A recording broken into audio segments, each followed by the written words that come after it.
Në dasmën e Luan Haradinajt, djali të heroit Shkëlzen Haradinaj, nuk pati vetëm valle e këngë.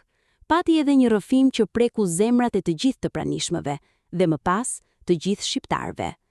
Ish ambasadorja dhe ish deputetja Vlora Qitaku, e cila ishte e ftuar në këtë festë madhështore në Glogxhan, ka publikuar fotografi nga dasma, por ka ndarë edhe historinë e saj personale me Luanin.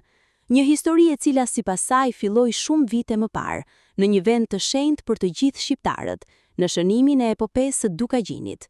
Atë ditë, Luan Haradinaj ishte vetëm një fëmijë. Qitaku e përshkruan atë si të vogël, por me një pjekuri që të linte pa fjalë. Stoik, i qetë, me një qëndrim që i kishte hije burrave të rritur mes legjendash. Kështu e kujton ajo atë takim vite më parë. Në atë kohë, Luan Haradinaj tashmë e mbante mbi supe peshën e një mbiemri të rënd. Ishte rritur pa e njohur baban e tij, Shkëlzenin, i cili ra heroikisht në betejën e Koshares, dhe pa e njohur axhën e tij, Luanin, i cili gjithashtu ra për lirinë e Kosovës. Por pavarësisht mungesës së tyre fizike, ai i kishte trashëguar dinjitetin e tyre. Atë ditë, në mes të legjendave dhe historive të luftës, Qitaku i kishte thënë atij fjalët që do t'i mbante mend për gjithë jetën. Ende je i vogël, por kur të rritesh e ta gjesh dashurinë, mos harro me më thirr në dasëm. Dhe Luani nuk harroi. Vlora Qitaku tregon se ndër vite e ka parë atë duke u rritur, duke u bërë oficer i forcës së sigurisë së Kosovës. Taman oficer ushtrie, ka shkruar ajo me krenari. Dhe pas më shumë se një dekadë, ftesa erdhi. Luan Haradinaj e mbajti premtimin, pavarësisht se ishte vetëm një fëmijë kur ja kishte dhënë.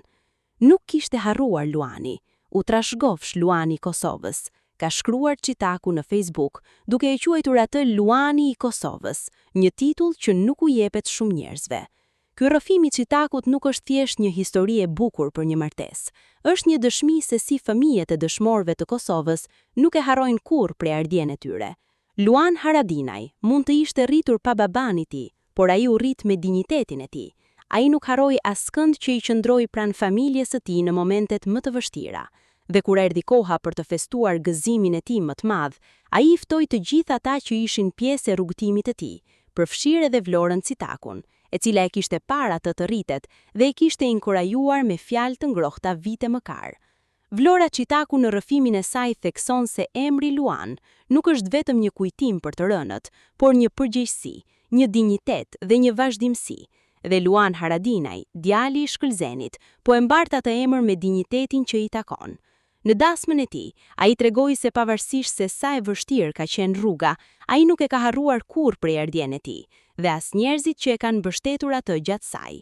U trashëgofsh Luani i Kosovës, përfundon Qitaku, dhe këto fjalë, të shkruara në prag të zgjedhjeve, në mes të një krize të thellë politike, na kujtojnë se çfarë është vërteta pas kësaj beteje.